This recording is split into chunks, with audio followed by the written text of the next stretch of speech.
Pessoal, pegando essa linha que vocês vêm falando, eu vou falar um pouco de uma matéria que eu vi hoje essa semana sobre a BGS, da Brasil Game Show. Pegando essa linha dos jogos que são indies, são de pessoas específicas, eu vi uma matéria hoje de um rapaz que ele é paralítico, no caso, desde os 2 anos de idade. Eu acho que muitos aqui devem ter visto. E hoje ele é um desenvolvedor de jogos. Sempre comparece essa feira de jogos, no caso. E vai fantasiado. No caso, como eu estou falando, o jogo em si, a realidade e a tecnologia vai ajudando muitas pessoas a se interagir com as pessoas. Que antigamente uma pessoa era paralítica, tinha um problema, ficava recluso na tela e não buscava, no caso, comunicação com outros. Hoje em dia você vê que o caso desse rapaz é bem diferente.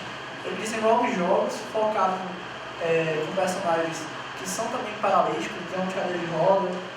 E é bacana o jogo, cara, você se diverte. Não é um jogo assim, que eu posso dizer excepcionalmente de gráficos, posso dar uma 10, mas é um jogo divertido. Que você realmente vê a alusão assim, do ambiente e a vida dele, como é que ele interage com o mundo.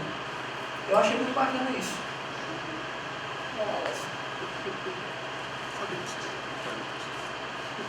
Bom, seguindo essa linha de jogos que são feitos na garagem de casa, jogos indies que não tem lá um investimento muito grande e tudo mais, quando você faz um jogo, sendo bonito ou não, divertido ou não, mas você conseguindo lugar e a fundos, ele, tipo assim, você já fez um pequeno sucesso com ele. Tipo, eu que faço uma coluna sobre jogos de celular e tal e tudo mais, eu ultimamente tenho pegado mais jogos que são feitos por brasileiros. E a gente tem um exemplo clássico, até que também na BGS, que é o Horizon Chase, que foi feito por uma equipe pequena até, da Quiris Game, que é um jogo que ele meio que pegou o antigo Top Gear, deu uma repaginada, chamou o mesmo produtor da trilha sonora do Top Gear para fazer outra trilha sonora. Não sei se alguém jogou ou não aqui, mas o jogo tá sensacional, vai dar uma super nostalgia de quem já jogou o antigo.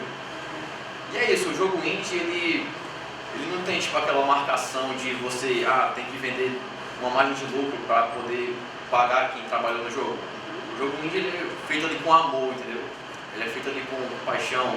Você estudou para fazer aquele jogo, é como se fizesse um filho. O Ítalo, acho que ele já ia falar disso, que muitas palestras do Ítalo que eu já fui.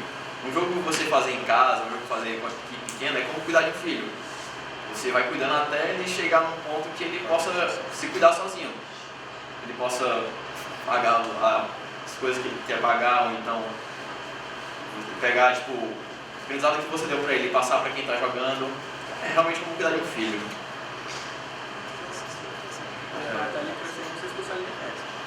Uma coisa interessante nesse caso das novas tecnologias, e misturando juntamente com os indies, é que antigamente, na década de 80 até a década de 90, sem a internet, que a internet antes era mais militarizada, não era tão comercial, você tinha que ter uma equipe local para criar um jogo X ou um jogo Y. E o custo era relativamente grande. Hoje em dia, com uma pessoa que é developer indie, que é desenvolvedor indie, independente, você pode estar aqui em Fortaleza, ele está no Rio, ou está em São Paulo, cada um faz sua parte. Isso vai cortar o custo de uma maneira tremenda. E hoje em dia você pode trabalhar com os nichos, que é justamente isso. Eu posso criar jogos que vão usar, digamos assim, sua paixão por forró. Posso colocar no celular, posso colocar no tablet, posso colocar na internet, posso colocar naquele videogame PlayStation 4 que custa R$4.000 e colocar um preço X. Aqui no celular, hoje em dia, um jogo é uns R$2, R$3. Quer dizer, eu posso pegar vários nichos, vários tipos de consumidores, mas que é o mais interessante que é justamente isso. Eu não preciso agora estar ligado a uma empresa. Que quando você está ligado a uma empresa, digamos assim, uma Ubisoft, por exemplo, você é empregado dela, você tem contrato, você tem que seguir todo o roteiro. Enquanto no indie, você se desafia. Você tem um problema com você que você faz investimento quando é indie. E você tem que saber fazer toda a economia para não dar besteira. Porque você pode desenvolver um jogo belíssimo, não vender nada e gastou à toa. Aí você tem que saber o gosto do público. Você tem que convencer o público a gostar do seu jogo. como é o caso, por exemplo, quando teve o nosso querido Steve Jobs, né? Ninguém sabia que diabo era a tela tátil. Foi ele mostrar o iPhone que todo mundo, de repente, iPhone. Aí veio a Samsung, aí depois veio a LG, quer dizer, então todo mundo quer tátil. O que é que virá no futuro? Você tem que, às vezes, você tem uma empresa, além de saber conhecer o público, criar a vontade do público. Às vezes você não sabe o que você quer. Então vem empresário X e fala, você quer isso. É a pessoa que você vende. Isso é uma tecnologia, são as tecnologias. Bom, principalmente, justamente, que eu quero dizer que é justamente com a distância, você não tem mais problema com distância. A internet resolveu um bocado esse problema de custo.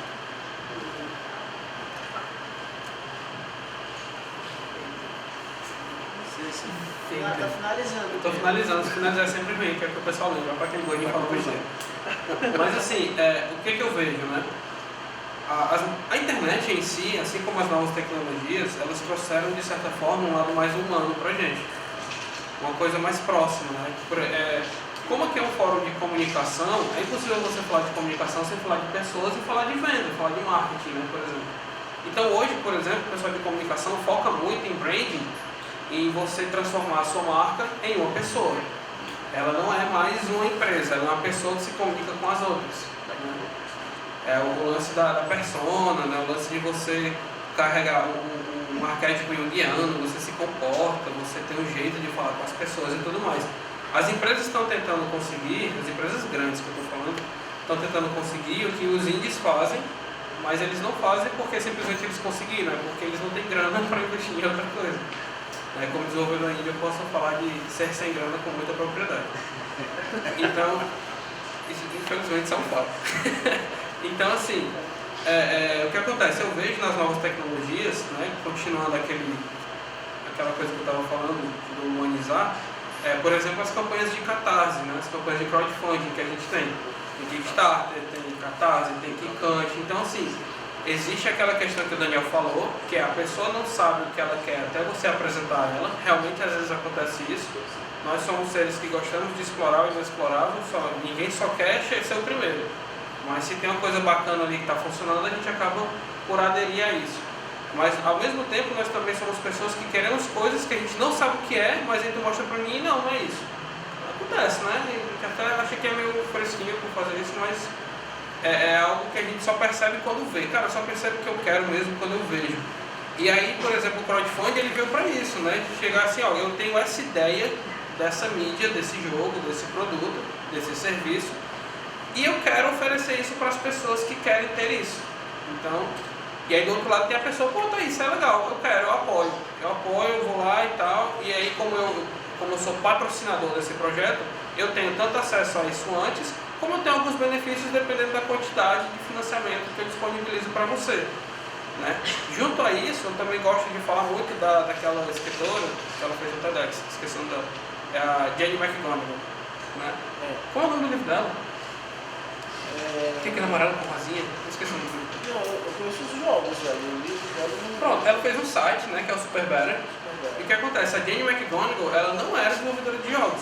Ela começou a se tornar desenvolvedora de jogos quando ela ficou doente, acho que era uma depressão, né, que ela teve.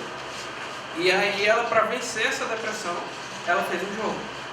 Ela não, vou criar um jogo e a partir desse jogo eu vou melhorar, eu vou vencer.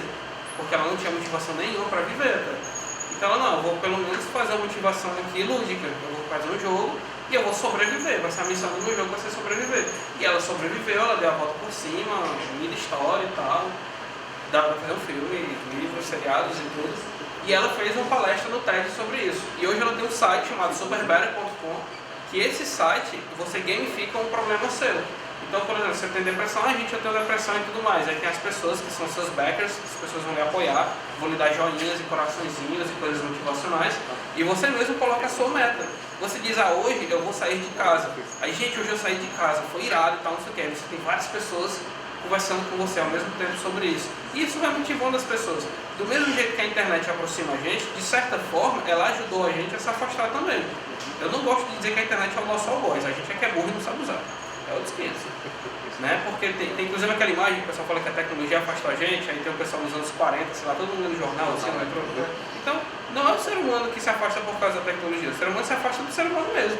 Paciência, acontece. A gente é bem controverso, né? Nós somos dicotômicos, é isso que acontece. E aí você tem jogos como a mídia. Eu queria reforçar assim, quem é que gosta de jogos? Gosta. Cara, eu gosto de jogos. Ninguém gosta? Ninguém levanta a mão para dizer que gosta de jogos? Tem vergonha, é isso? Eu gosto de jogos. Né? Eu gosto, eu desenvolvo. Se alguém aqui tem intenção de desenvolver ou já desenvolve, o que eu posso dizer é isso. Jogos é uma mídia. É uma mídia, é um meio de comunicação. Você tem o cliente. O que você quer comunicar para ele é que é a sua arma, é que você tem que ter a inteligência de perceber o que você quer comunicar, né? Hoje, por exemplo, o mercado de jogos, ele passa por um problema muito grande, falando em AAA, que é a indústria, que é essa massificação dos jogos, e aí o pessoal acaba falando de banalização do jogar. A pessoa joga só porque acha massa. E aí, empresas como a Mola, empresas como o desenvolvedor indie e tudo mais, são que eles geram uma reflexão pra gente e dizem, não, pô, você pode pensar por causa de jogos. Porque jogo, antes de tudo, é uma mídia. Se é um meio de comunicação, eu posso passar uma mensagem para ele. Eu tô falando demais, tá? Não, eu quero só saber, assim, porque se tá todo mundo acompanhando, se por acaso... A papai tá legal. Se por acaso a gente tá usando algum termo que ninguém entende direito, tá ok? Você vai entrar com a cabeça torta, assim, tá entendendo? Quando eu não gosto, ele torta a cabeça também. Posso Pode.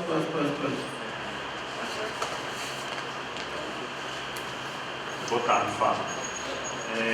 Só para abordar um pouco o que vocês falaram, né, na questão dos indie games, os aspectos econômicos, tem um autor chamado Cades que fala sobre isso, e ele diz o seguinte, que ele chama essa característica de arte pela arte, né, que é uma característica que os produtores criativos, de forma geral, têm de pensar mais nos aspectos artísticos em si do produto do que nos aspectos mercadológicos, né?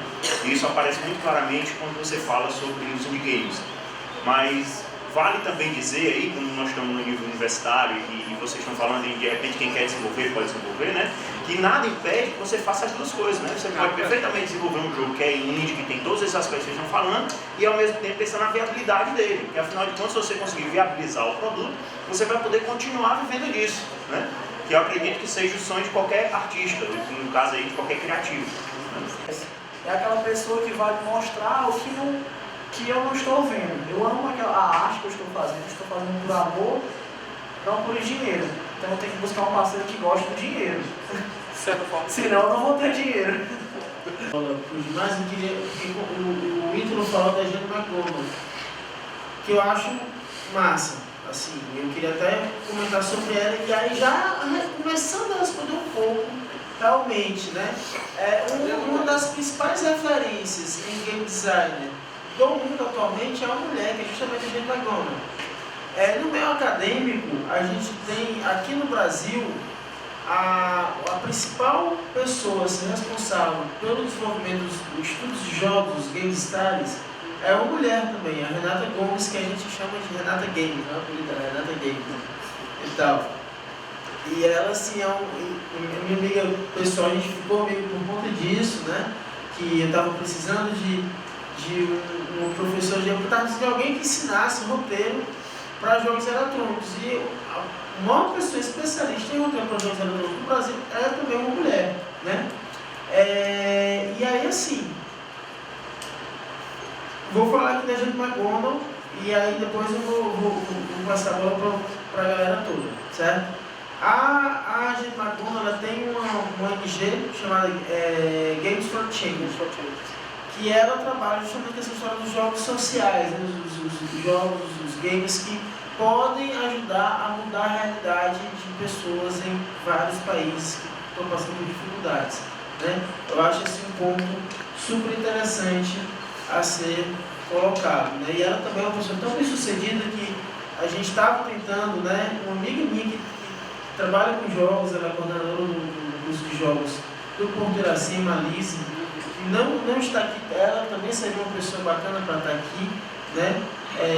Porque ela está fazendo um mestrado em Recife, mas a gente tentou trazer ela para cá para dar uma palestra aqui em Fortaleza. A palestra dela é $50 mil, né? Então realmente, fora passagem, hospedagem, realmente quebrar o É o sucesso, né? É o sucesso. Né? Agora, né?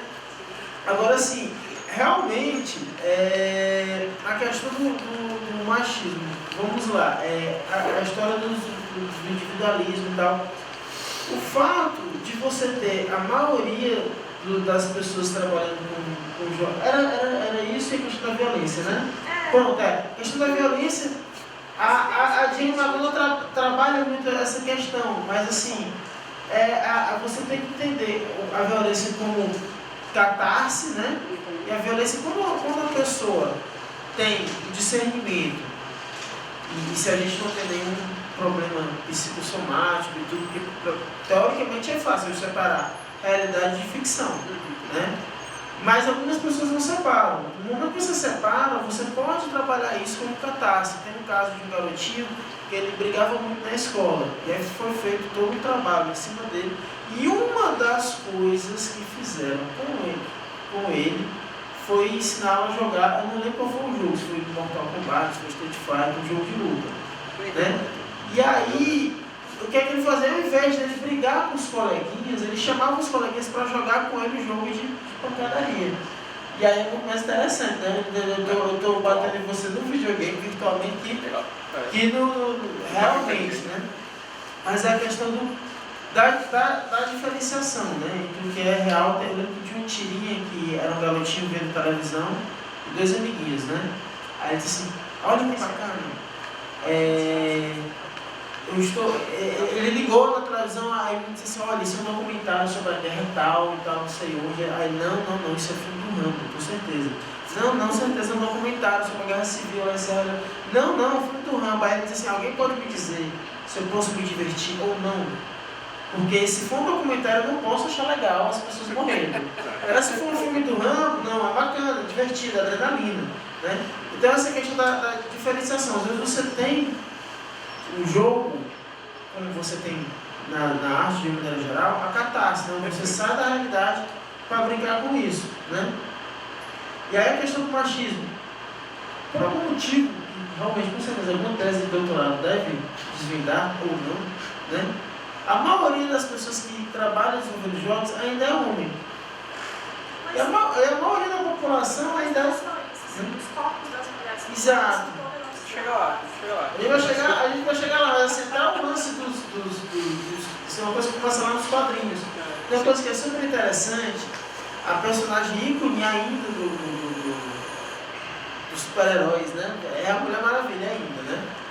Aí algumas mulheres, inclusive, usam a Mulher Maravilha como um potencial símbolo do feminismo. Uma curiosidade sobre a Mulher Maravilha. Quando a Mulher Maravilha foi criada, eu não vou lembrar, infelizmente, o nome do criador da Mulher Maravilha, um nome grande. Ele era um cara que era um psicólogo. Ele ajudou, inclusive, a criar o detector de mentiras. E isso é interessante porque uma das armas da Mulher Maravilha é o laço da verdade. Quando ela amarra a pessoa, ela é obrigada a dizer a verdade para ela. Ela não pode mentir, né? Ela é um poder mágico que o laço tem. Mas na primeira versão da Mulher Maravilha, lá nos anos 30 e 40, a Mulher Maravilha perdia todos os poderes dela caso ela permitisse que um homem a amarrasse. Eu digo, como é que é? Como é que diz? Eu sou uma super-heroína, eu estou combatendo o mal. Não, mas me amarrar aqui só um pouquinho que eu gosto assim do acocho. Aí ela perde, aí eu fiquei sem entender o que é que era o feminismo da Mulher Maravilha, assim, por muito tempo, né? Mas assim, eu acho que eu não vou ter uma resposta direita para vocês. Esse aqui que eu estou fazendo é a famosa enrolação, né? Mas assim, se a gente partir do pressuposto que infelizmente o mundo ainda é machista e o desenvolvimento de jogos ainda faz parte do mundo, né? Então, aí acaba sendo um reflexo. Agora, às vezes a gente acaba enxergando, eu vou dar um exemplo, ainda na área de jogos, mas não na área de jogos eletrônicos, né? Eu resolvi ir na rugby, estou jogando rugby, esporte de testosterona. E tem um famoso jogador de rugby inglês, que eu não vou lembrar o nome agora, mas ele é famoso, respeito, não vou lembrar o nome dele, que ele é gay, né? E a última pessoa que você espera, né? A última profissão que você imagina que a pessoa seja gay seja um homem de mulher. Né? As mulheres não, porque são estereotipos, né? Eu estou falando dos estereótipos, né? Então, mulher joga rugby, sapatão, homem joga rugby, é macho. E esse cara é gay. E ele ficou assim, né? Ele começou a se sentir mal porque ele era um segredo que ele guardava dentro de si, né? Ele achava, meu Deus, sou gay. E aí ele disse, meu Deus, será que as pessoas vão me aceitar se eu sou gay ou não e tal? E aí teve uma hora que ele não rendeu no jogo, que ele tinha que render. E aí no vestuário ele começou a chorar com o treinador. O treinador, cara, tem certeza, você não jogou nada hoje. Aí começou a chorar. E aí o treinador disse, cara, essas pessoas te amam. Né, e tal. Então, independente a despeito de você ser ou não gay e tal. E aí a gente vive num mundo que é capitalista, né? Machista, né? É capitalista, né? Então a Guinness, que é uma famosa cerveja inglesa, usando aquela história do storytelling que você falou, ela fez uma propaganda enorme com o cara ele contando a história dele, né? A trajetória de vida e tal, o dilema que ele teve de dizer se era ou não gay e tal, não sei o quê. Aí no final ele pega a cerveja. Então assim, faz parte muito do estado evolucionário, vamos dizer assim, o estado evolucionário da sociedade. Né?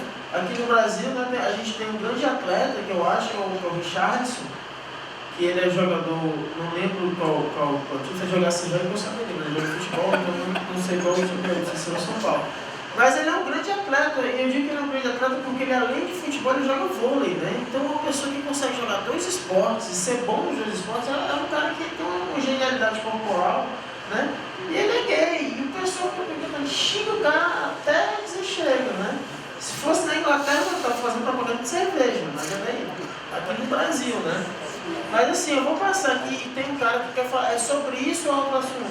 É sobre, então fale logo. Meu nome é Stefan, sou professor aqui na Estácio, desenvolvimento de jogos. Sobre falta de mulher aqui, por exemplo, na bancada. Assim, mulher de verdade. Falta de mulher está no mercado de jogos, isso é fato. Minhas turmas, 10% é mulher. E, consequentemente, profissionais formados vai ter menos mulheres. E é difícil encontrar mulher que trabalhe com jogos. Não sei te dizer exatamente por que mulher não quer fazer jogo. Talvez já li alguns livros falando que mulheres preferem estabilidade e homens preferem desafios no mercado. Em geral, jogos é desafio. Principalmente essa parte indie do desenvolvimento. Há exceções em todos os casos, que são exatamente esses 10% de mulheres que participam das aulas e tal, estão na produção desses jogos. Sobre violência, existe um fator motivacional, acho que quem é game designer deve saber, que é a quebra de regra da sociedade. Você não pode matar na sociedade, é crime, mas dentro do jogo você pode. Isso é bom porque você alivia ali a tensão, entende? O jogo não vai te ensinar a ser violento nunca, ele vai aliviar as tuas tensões. Se uma mídia, o jogo é apenas uma mídia, se mídias te influenciasse de tal forma, livro que contaria uma guerra trágica te deixaria também violento. Estudar sobre Hitler, que matou judeu, você não ia se tornar matador de judeus, entendeu? O jogo trabalha mais ou menos da mesma forma, ele apenas vai te dar informações ali. E você vê o exemplo no livro, você vê que Hitler fez coisas ruins, você sabe o que é ruim e você não faz isso, entendeu? O jogo também pode te ensinar dessa forma.